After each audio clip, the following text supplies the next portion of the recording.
reprieve this week. They can't lose. They can't win. It's a bye week. We'll all chill out. I'm headed up to New York for the weekend. This guy lives up in that area, and I feel like I should have just gotten a cot up at the Meadowlands last week after the Giants game and just kind of hung around and skipped that Stone show that never happened in Vegas. Connor Hughes covers all things Jets for New Jersey Advanced Media and NJ.com. Old guys like me call it the Star Ledger. You can follow him out on Twitter at Connor_J_Hughes. And he has seen a lot of bad football covering the New York Jets thus far this year, but good enough to beat the Ravens on Sunday afternoon. Connor, the purple sky is falling down here with 6 yards of running offense and just a hideous loss to a woebegone Jets franchise that doesn't even know who its quarterback is. Yeah, it was. I'd say it was a bit surprising for those here in Jersey. I mean, it wasn't a game that many thought the Jets were going to win.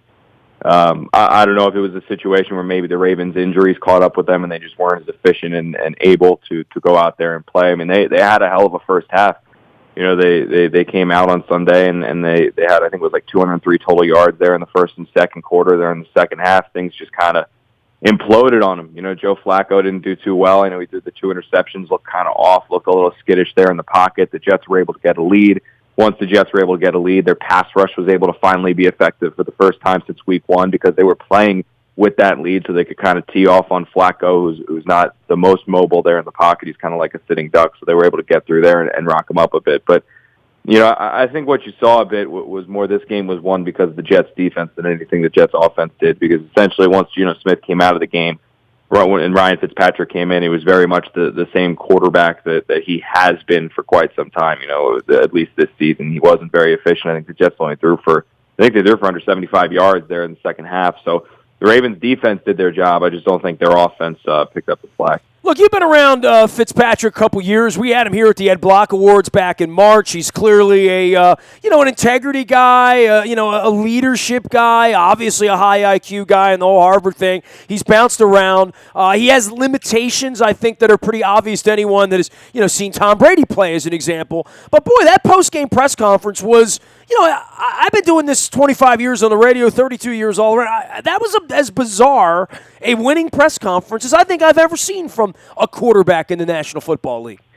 It was also very anti-Ryan Fitzpatrick, or not really what Ryan Fitzpatrick is like. I mean, like I said, I've been covering the guy since he got here last season, and that is not who he is. I mean, he's usually he's a good quote. I mean, he's a good interview. He's a great guy, but he is not a me player. He always puts it on the team. He can be very cliche when you start asking questions after the game. It's after losses as well. We have to do better. We have to execute better after wins. It's, this is a great team win. We just want to keep rolling and try to get another one. This is the first time and he did do this. I mean, don't get me wrong, as a reporter, it was great because, here's quotes we can go write stories on. But this was the first time I think Ryan Fitzpatrick, coming out of a game, has taken the spotlight from all about the team, snapping a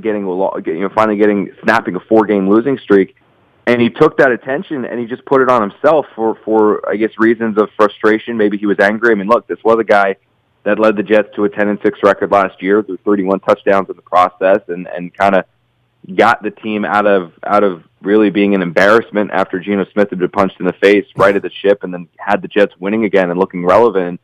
I guess he expected to start this entire season and be the guy this entire season, and he was hurt and upset when the Jets turned to Geno Smith after 6 games and 6 difficult games at that, and that's understandable. It's understandable for him to be upset that he lost his job, and he said, "I'm upset when I lost my job," but to come out here and say, you kind of ridicule and rip the coaches and the ownership for not believing in him. I mean, look, man, the guy at the time of his benching had the Jets at a 1-5 record, had thrown the most interceptions in the NFL at 11, had the worst quarterback rating and worst completion percentage of any NFL starter. So, I mean, it really by the ownership and coaches losing faith in him, it showed they're not insane. I mean, if they continue to throw this guy out there, it wasn't working. I mean, the Jets' offense was anemic. They were awful. They'd scored like 2 second-half touchdowns. And I understand that they were playing this cream of the crop these first 6 games in a horrifically difficult schedule. That's fine. If the Jets were just losing these games and were competitive in them, that would be one thing. But these games that the Jets were losing, they were not competitive. I mean, they were just down and out essentially from the first quarter until the fourth. So by this switch and by taking Fitzpatrick out of the lineup, you're hoping and praying that you're going to get anything out of Geno Smith to provide a spark. Did it happen? I guess for a little bit. I mean, the Jets' offense was okay. Smith completed 4 of 8 passes, 3 of them were drops, so there were some things there with him in the lineup. But for Fitzpatrick to come out there and take the credit off of the team for a victory and say me, I mean you hit the nail on the head. It was very, very strange. Yeah, I'm going to be up in New York for a couple days this weekend. We're coming up seeing Billy Joel on Friday. My wife's being honored in Manhattan on Thursday as a leukemia survivor. So we're going to be there. And, I know the Knicks are playing, and, the Mets played a little later in the Yankees. Boy, it sure does feel like the Jets have a relevancy issue, right? I mean, like having been there 2 weekends in a row, seeing both of them, the Giants and the Jets, both sort of on the scuffle, obviously both feeling pretty good after they beat the Ravens' tail, and I had to drive home on 95 on Sunday night. But man, the empty seats, the parking lot, those silver seats in the stadium, the way the stadium sort of goes from blue to green, 5 years into the stadium being there, it's all kind of a little bizarre to me, and it always feels like the Jets are perennially the little stepbrother, and they're never going to not be that, it feels like to me. Until they win a Super Bowl. I mean, that's the thing. They just have to start winning. When Rex Ryan was here his first 2 years and he took the team to back-to-back AFC championship games, they were relevant. They were the talk of this town. They were the team that you saw more green jerseys on the streets of Manhattan than blue. You saw more people talking about the Jets than the Knicks or Giants combined. That's what it was when they were winning. The issue is that the Jets are not winning as of late. They have not been winning games.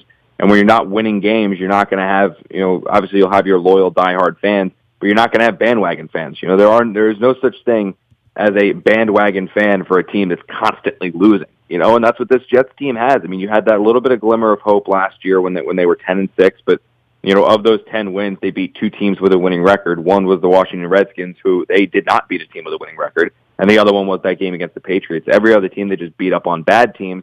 This year they haven't had that luxury of beating up on bad teams, so you've seen the bad record. But even before that year, man, they were just not a good team. They weren't winning games, and when you're not winning games, you're not going to have too many fans. You're not going to be the talk of the town. This is a team that, unless they do the unthinkable, and before they won this game, they had a 6% chance of making the playoffs. Unless they do the unthinkable and make some kind of unbelievable run this year, you can't imagine they're going to make the playoffs, and that means it's going to be 7 years since this team last made the postseason. I mean, that's why they're not relevant. That's why they're not selling out MetLife Stadium and aren't stealing all the back pages unless it's for negativity. It's because this team isn't winning, and until they start winning, they're not gonna be relevant. He is Connor Hughes, Connor_J_Hughes. The way to find him out on Twitter as well as at NewJerseyAdvancedMedia.com. That's NJ.com and the Newark Star Ledger. Look, man, I've made this trip back and forth the last 2 weeks. We're starting to wonder what's happening with the Ravens, right? And you've gotten a look at them on Sunday, and the Giants, and I know a lot of the reporters sort of share the NFL responsibilities and see both of them, especially on the TV and the newspaper side. The Ravens have all the smell and the taste of a bad football team, their own selves here, given all the injuries, given where they were in the second half. They had 6 yards of rushing on Sunday against a horrific team that, as you said, wasn't even in the ballgame last week against the Arizona Cardinals on Monday night. What do you make of the Ravens at this point, who, as much as we say the Giants and Jets aren't very good, the Ravens are clearly worse. They haven't won in a month. I think they're not bad, man. I mean, honestly, if they were healthy, I don't think they're bad because you've got a solid, good quarterback in Joe Flacco. I mean, hell, you'd have probably 95% of the Jet fans that are willing to kill to have Joe Flacco on their team with what they've dealt with. I'm glad you pointed that out. In a week of Flacco's got to go and Harbaugh's got to get fired and Bisciotti needs to sell the team and any other stupid stuff the fans say, it is heartening to know that half the teams in the league, more than half teams, would love to have Joe Flacco. Yeah, it's true. I mean, look, Joe Flacco is not Tom Brady and he's not Aaron Rodgers, but he's a quarterback that will win games and has proven he can win games. He's not Ryan Fitzpatrick either.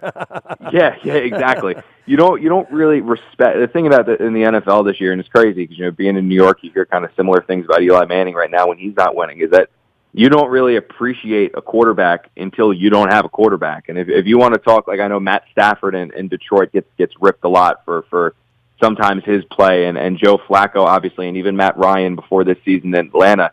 But you take any of those 3 guys off of that team and replace them with Ryan Fitzpatrick, with Geno Smith with whatever the heck is going on there in Cleveland, you're going to have a completely different view on this because you're going to suddenly say, holy crap, can Joe come back? Because that's the thing. Because, look, this Ravens team, I think they have a very good head coach in Harbaugh, and I don't follow him too much. I know he won the Super Bowl, but he seems like he's a good head coach there. This team is just so banged up. I mean, that offense, you like what you have in Brashad, and you like what you have there in Mike Wallace, but those guys are from what I understand, and even Aiken, those guys are three kind of specialty players. Steve Smith is that true number one. You put Steve Smith in there, a healthy Steve Smith in the mix, suddenly it's completely different. That offense looks different. Suddenly you have your number one wide receiver, and you can stretch the field, and then that'll open up the run game. On defense, maybe you throw in two of your top pass rushers there and Elvis and Terrell Suggs, and suddenly it's a completely different defense. So you don't want to blame injuries. Yes, every single team deals with injuries, but the number of injuries that this Ravens team has dealt with this season has been like nothing I don't think I've seen in quite some time. Maybe the Giants last year were just as nicked up, but